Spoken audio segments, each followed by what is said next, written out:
right, here we are again. Oh, we are back with the fifth episode, and again, we are covering another new moon. And again, this podcast is called New Casting Astro. You can find me on Spotify. That's pretty much where I've been releasing everything so far. It's possible that we will get into maybe some more information on whether it's going to be released other places, but as of right now, you can find me on Spotify. The name will be under King Knight.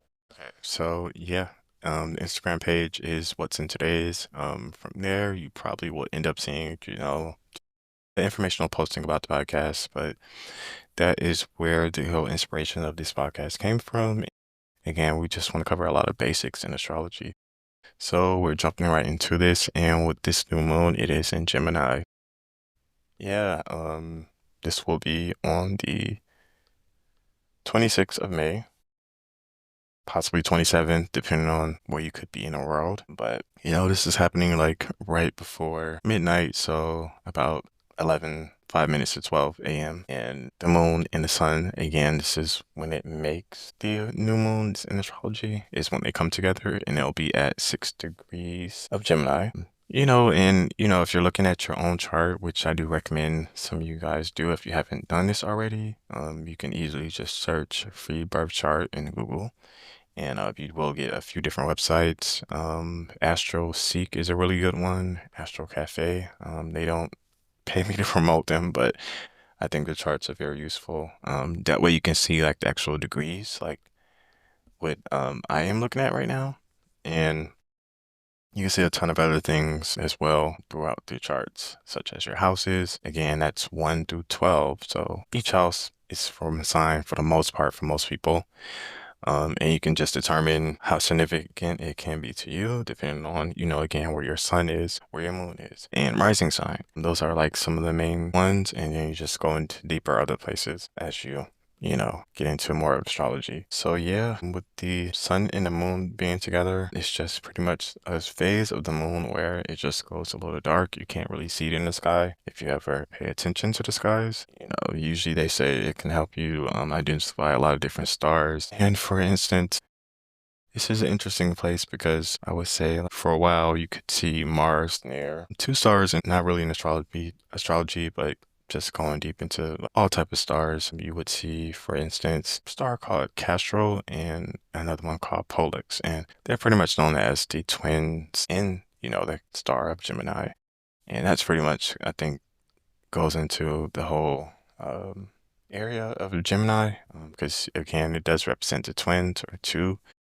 So I just thought it was pretty cool because during the time when Mars was like really early into Cancer, which by now it is definitely in the sign of Leo. I covered this a lot in a few different episodes going to the back. You just basically would see like a kind of a triangle formation between Castro Pollux and Mars. It was really cool to see if you ever paid attention to it. And then as Mars beginning to go more direct, moving out of Cancer or going towards the end of Cancer, you can see they actually make a line right now. So it's not quite a triangle shape, but it's going into a line. So just pretty cool, I think, if you also use astrology and just also use astronomy, which, I did study in college, but it goes over a lot of different things, not necessarily related to astrology at all, but it talks in depths of the things that's happening in space. That's the reason why I mentioned the stars. So happy birthday to Geminis, because we are at the beginning start of their birthday, and that goes all the way into June up until where we reach the sun season of Cancer. Yeah, one of the most interesting things to note here is the planet Mercury is pretty much moving right along. And with it also being here so close within this new moon, it just shows the truth and the nature of the new communication is happening about new ideas. Probably new thinking caps compared to some of the stuff that could have been, I don't know, maybe a little bit delayed-ish. At one point of time this year. Again, this does tend to happen a lot because the planet Mercury tends to go retrograde a lot, and it just moves fast, but it is in one of its ruling signs right now. And Mercury is a sign of communication, and it rules Gemini and Virgo. And both of those signs deal with the sense of communication. Different type of signs for sure, because Virgo is Earth and Gemini is air. So another thing to note about this new moon is it makes a trine to the planet Pluto in Aquarius. I said in the last podcast that a lot of the stuff that I'm seeing is just so interesting. And I think it's a good time just to have kind of fun with, your studies if you are going to just continue to look into this if you're new, or even if you maybe a vet into astrology, because some of the stuff that we're seeing is just so unique and it's so, I don't know, inviting, in my opinion, to change the conversation or open the conversation. A lot of people like to say, if a person doesn't speak up, they might not be deserving of something. But I don't know. This energy that I'm seeing here, it's not even about if you don't speak up. It's just maybe something is there for the benefit of a lot of other people. So, yeah, with Pluto, it's at like 3 degrees of the sign of Aquarius. And this is going to be a new experience because it will not leave Aquarius for, I don't know, about 20 years. The sign previously that it was in was Capricorn, and that was from about 2008 until just now, which is just now speaking to relatively terms 2024 and 2025, um, of it being so long in the sign of Capricorn. But from here on out, it just pretty much stays in the sign of Aquarius and takes a long time for the transit compared to a sign like Mercury, as I mentioned. It goes through so many signs. At one point, it was in Pisces. Some of the last degrees, of course, of Pisces, but then it quickly moved through Aries and the sign of Taurus. And then now it's like usually so close to the sun, so it's in Gemini. And, that won't last that long because it keeps going into the next sign, which will be Cancer. And then soon we'll be making another retrograde, but that's probably going to be covered on my next episode. So yeah, there is a great field of dynamic of streams of information and communication happening amongst people, whether that's your family, friends, such as what I'm doing right now, which is so interesting that this is my first podcast that I've ever made. My information will be out to so many more people in a public way. And, I just pretty much designed these podcasts just for people to know about, a bit of the basics. So depending on where your house is for Gemini, it could be something that be inspired by to make something new, or be open to a new creation in a much larger scale, deal with people within your network, whether they need to be new people or, I don't know, more mature people. You get to figure that out.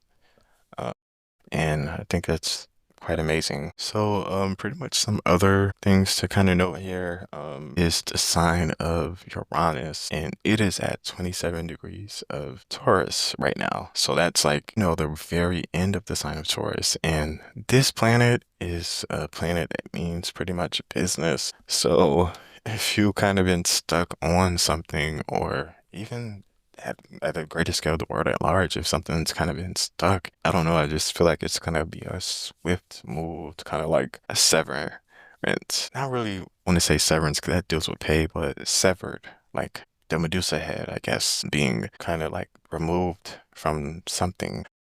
That's pretty much what I've been hearing from previous people that I've learned from astrology about. There's tons of videos again, like on YouTube and different type of podcasts, but that's pretty much what this Uranus degree represents. Because I believe there's a fixed star going back into stars again in space, fixed star called Algol. And I believe it's around these degrees where Uranus is heading. Oof. Talk about beheads or beheaded individuals that you could see in like movies or TV shows. I believe I go back to the show Game of Thrones. One of the characters there that I thought probably would last long, they were beheaded in, one of those like medieval type styles where he lost his head. And oof, it's just so strange because, as I mentioned already with the new moon in Gemini, even if a person lost their head, I guess in a sense that person could still represent something, voice clearly. So I don't know, it could look at some sort of chaos, unfortunately. And even though some people, I don't know, they somehow find some sort of meaning or value in chaos as well. So all of that is possible with this configuration for sure in astrology. A voice is definitely to be reckoned with or eventually heard for sure. Because again, like, Uranus eventually, I think as of this month in May, I'm going to see if I can get the exact date. It should be pretty much moving into the sign of Gemini. It could be also later in the year. That is one of the important events to notice. Okay, so that again, being that it does retrograde, it can just be a while, but that would obviously be something to clearly pay a note of going into the next year for sure, 2026, because it does move a lot slower. So I take that back. Uranus probably will have more of these themes of Gemini, which will make a trine to Pluto and Aquarius, and that would make this time next year, I don't know, maybe even more interesting than it could be this year. For some people, I think it could be a great idea to look forward to because, I do think we have a lot of space and room for something new and better for many people. And why not look forward to something so long term that can be pivotal for my life, my friends' life, family, new friends, new family. Because, they tend to say, family can be based on, where you are as a person. So it doesn't necessarily have to be a family you're born into, but it could be new forms of networks that, I don't know, maybe you never have been thought of before. So just moving right along,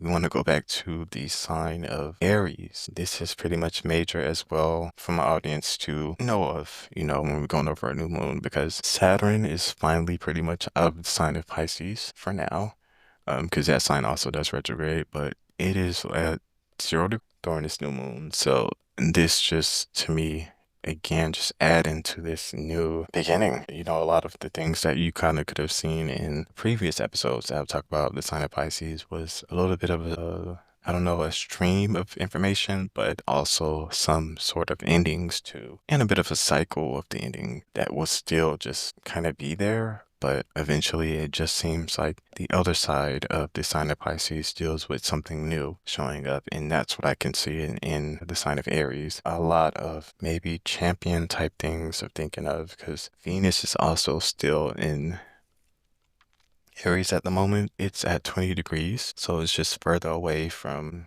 this Saturn and Neptune area. Neptune is 1 degree of Aries. It was already in the sign before Saturn, so it may just have a little more of a long-term, for sure, effect on the sign of Aries, depending on whatever, a manifestation can be as we just go along through a lot of our own life cycles, and I just find it pretty much unique, um, according to just plans.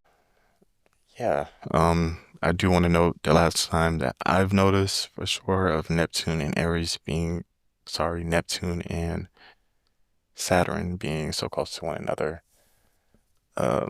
would be back in like 1988. So, or it could be even before that, but 1980s for sure. That's when Saturn and Neptune and I believe Uranus were all in the sign of Capricorn, which is also another cardinal sign compared to Aries, but it's a Earth cardinal sign. So who knows what actual themes could just be building and coming, because it just seems to see that there is a new vision, there is a new idea out there, whichever it may be for a person's life. And I'm a big supporter of new ways of thinking and new ways of being because, as people, we definitely want to be able to elevate. And that's just kind of what I see. Maybe even something a little bit weird, because these far planets are in such a beginning state for astrology. So other astrologers that give information, or those that just study and follow astrology, they may have tons of things to kind of consider right now because it's just such a new form of energy.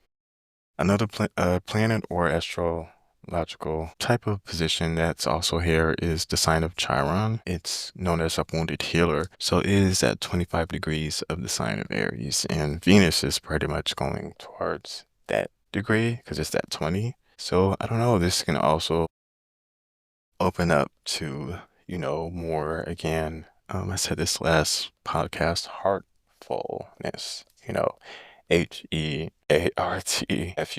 So So yeah, Heartful, again, the wounded healer, Chiron, Venus together, the planet known for love. Could be very intriguing to see how that could play out for yourself, myself, and others, of course. And as we just go back to the sign of Gemini, as I already mentioned, what's going to be entering the sign eventually, and what's already there, and Mercury, Sun, Moon, so close within degrees, and basically within it's Mercury 2 and Sun and Moon 6 to 3, 4, 5, 6. Usually within 5 degrees, that's what makes planets in different conjunctions very important. If you're looking at your own chart, just make sure if you're looking for a sort of conjunction or a quick aspect that you might notice, just check to see if a sign, whether it's close by the houses, are within 5 degrees, and that just tell you some more information. Trines as well. I already mentioned Pluto 3 degrees with the sun in Mercury and the moon being within a degree of 2 or 6. Again, a little bit of math there, but all within, 5 degrees relatively. Very interesting and important to note. Also, the planet Jupiter, it is at the end of the sign of Gemini, so 26 degrees. So that is farther without of the new moon, but it just shows you, I already mentioned this again, newness, beginning or ending. Those are things that you can clearly see within this chart and probably future charts. It's clear as day to see that there's just a like set in stone that something new is there and something is taking off. Something also is kind of cut off. This is possibly also seen in other aspects, but for me, for this new moon, that's definitely there. Just kind of newness. Something probably to find some inspiration by. Because the planet of Jupiter brings abundance, and with it being at this last degree of Gemini, it kind of just does its final lap here until it enters the sign of Cancer, which will be very, very soon. Just gonna see if I can note the date here. Okay, so again, this pretty much will be happening in June when Jupiter enters Cancer. So from here, according to Astro Cafe, we have June 9th to next year, because it takes a year to go through the sign, normally the sign of Jupiter, a year, maybe and a half. So it'll be in the sign of Cancer from this year, June 9th, until next year, 2026, June 30th. And it's pretty interesting because this happens every 12 years. So for some people, they pretty much have a natal return. For others, it may just be a time when they just could be getting into astrology. And I don't know, this sign is pretty important for Cancer after having Mars pretty much have its own transit there and retrograde. It's definitely pretty much going to be a different vibe. But again, that's later, which will be covered again on the next episode. So we pretty much did go over a lot of the transits already. Another planet that is notable here, it's just moving along, which can make some trines to the sign of Aries, is Mars in Leo, because it's at 18 degrees. So it's definitely making a trine to the sign of Venus, and eventually it looks like it will sure be Chiron as well. So yeah, that pretty much does put such more of an emphasis on the heart, or like heartfulness, and a little bit of fiery on just a choice. That could be a bit more supportive compared to um some of the things we've seen earlier in the year where it may have been more emotional. But this is definitely action based. Uh, things you probably would see here if you did have a chart is the North Node and the South Node. Some people call the North Node the point of a person's destiny or direction to head in compared to where your South Node could be, as the South Node depends on maybe something in the past karmas, and those signs are in the axis of Virgo, South Node, and Pisces, North Node. That pretty much will be the case for another couple months, definitely going into the new year before I switch to the sign. Yeah, I think I definitely went over a few different things here. definitely wanted to put emphasis on the communication side and the newness, new beginnings as well, that can clearly be seen. For me, my rating of this one is probably more on the upbeat side for sure, compared to some of the things I've seen previously that had episodes. I don't think none of those new moons were necessarily bad, but this one clearly has a different type of energy that can just kind of ignite a bit of a flame. Maybe that's something to also be aware of. I am making these podcasts a little bit in advance here, so again, I don't know what could come up around this time, but you can always go back and to listen to my previous episodes, and they may resonate with some of the things that could be said for sure.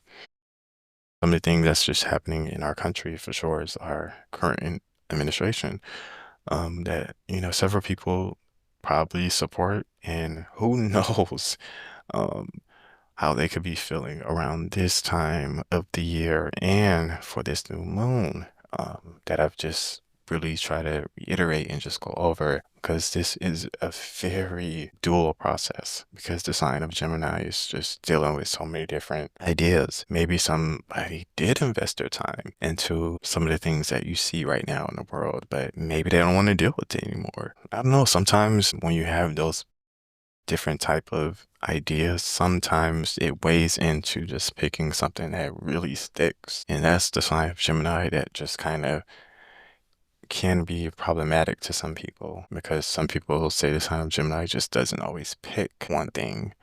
And I can say there's some identification with that, with me being a Gemini sun and having a moon Mercury.